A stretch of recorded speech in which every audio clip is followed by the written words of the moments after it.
इस वक्त हमारे साथ बातचीत करने के लिए मौजूद हैं भारत सरकार के इलेक्ट्रॉनिक्स आईटी और रेलवे मंत्री अश्विनी वैष्णव जी। सर बहुत बहुत धन्यवाद आपका इंडिया टीवी से बातचीत करने के लिए। और सबसे पहले हम लोग उस चीज़ पे ही बात करें जो कि संसद के दोनों सदनों में ऑनलाइन गेमिंग बिल को मंजूरी मिली है। क्यों ज़रूरी था ये बिल? देखिए, ऑनलाइन गेमिंग सेक्टर एक बड़ा सेक्टर बन के उभरा है।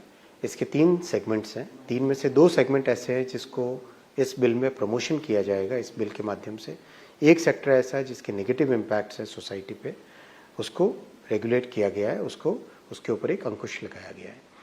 जो सेगमेंट सोसाइटी के लिए लाभकारी है वो है ई स्पोर्ट्स। एक नया कॉम्पिटिटिव ई स्पोर्ट्स का वर्ग उभरा है, उसको इस बिल के माध्यम से प्रमोट किया जाएगा, लीगल रिकॉग्निशन दिया जाएगा, एक अथॉरिटी बनाई जाएगी जो कि जैसे स्पोर्ट्स अथॉरिटी ऑफ इंडिया, इस तरह से एक अथॉरिटी बनेगी जो कि ई स्पोर्ट्स को बढ़ावा देगी।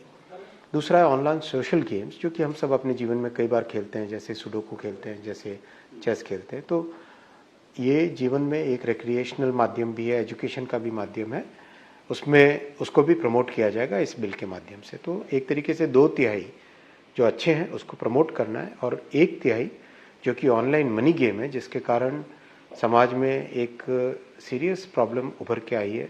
देश के हर राज्य से मान्यवर सांसद हो, मान्यवर MLAs हों, सब के सब इस विषय को बार बार उठाते आए हैं, और जगह जगह सुइसाइड्स के केसेस होते हैं, एडिक्शन हो जाता है, जीवन भर की कमाई ऑनलाइन गेम्स में चली जाती है। कुछ अनुमान है कि करीब 45 करोड़ लोग इससे प्रभावित हुए हैं, और करीब 20,000 करोड़ रुपए इससे गरीब हमारे मध्यम वर्गीय परिवारों के बचत इसमें जा चुकी है। तो ये ज़रूरी था कि इसके ऊपर एक कठोर एक्शन लिया जाए।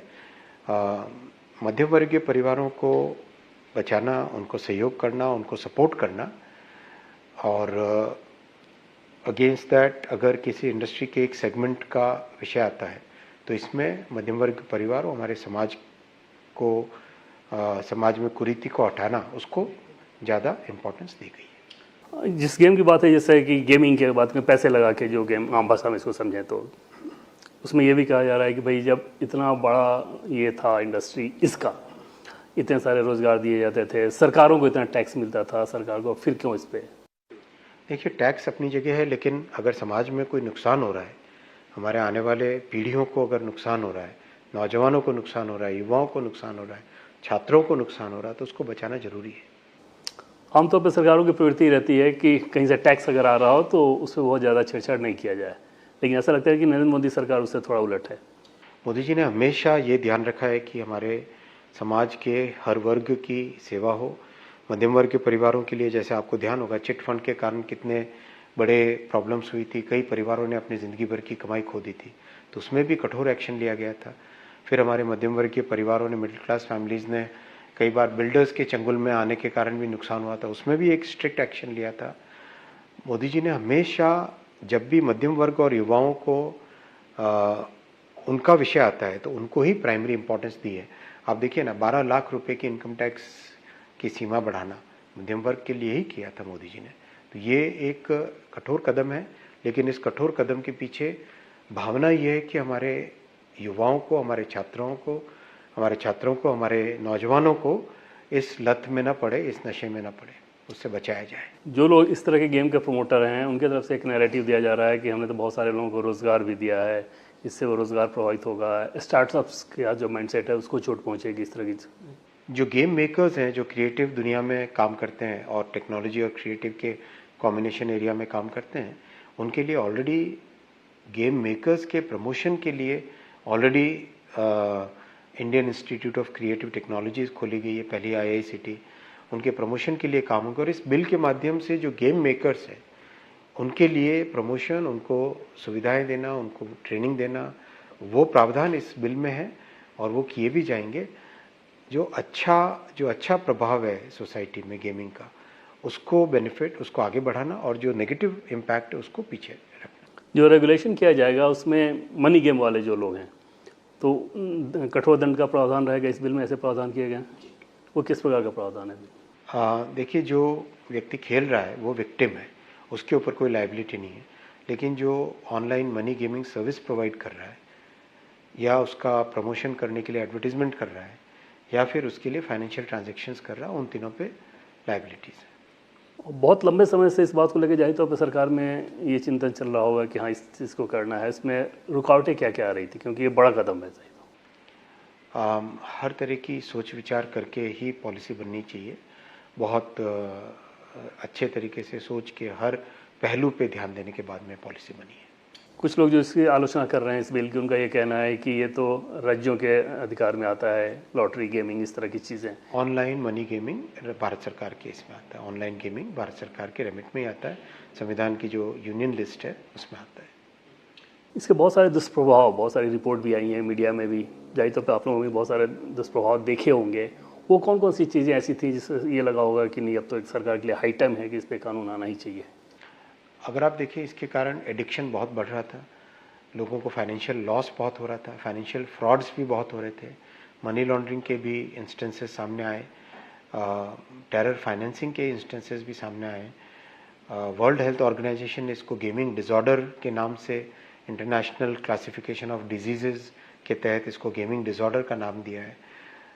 और मेंटल हेल्थ पे असर पड़ रहा है, परिवारों में इसके कारण दिक्कतें आ रही है, सुइसाइड हो रहे हैं एक्सट्रीम केसेस में, तो ये सब चीज़ें सामने आई हैं। और आपने बताया कि लगभग 45 करोड़ के आसपास लोग ऐसे थे जो इसमें इन्वॉल्व थे, तो इतने तो मुझे लगता है कि भारत में शेयर बाजार में इतने इन्वॉल्व नहीं होते होंगे जो ये नंबर्स है। ये भी अनफॉर्चुनेटली बहुत तेज़ी से बढ़ रहा था, ऑनलाइन मनी गेमिंग का प्रभाव बहुत तेज़ी से बढ़ रहा था। इस रेगुलेशन के बाद आपको लगता है कि हाँ उसमें एकदम से कंट्रोल रहेगा? फ़र्क पड़ेगा, डेफिनेटली फ़र्क पड़ेगा।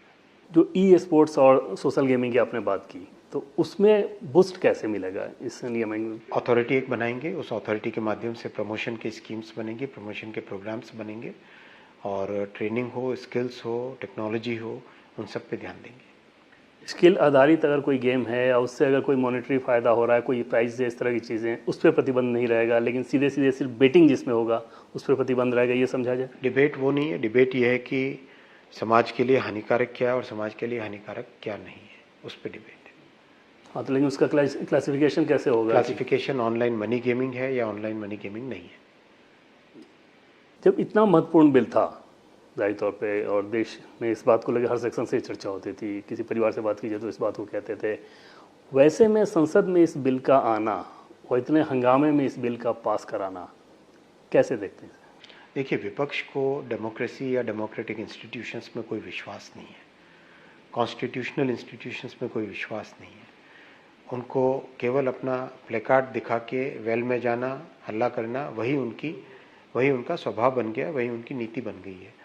अगर वो तो लोकसभा के स्पीकर साहब ने तो कहा भी था कि हम 18 घंटे भी चर्चा के लिए तैयार है इस विषय पे, उनको भी इस चर्चा में भाग लेना चाहिए था।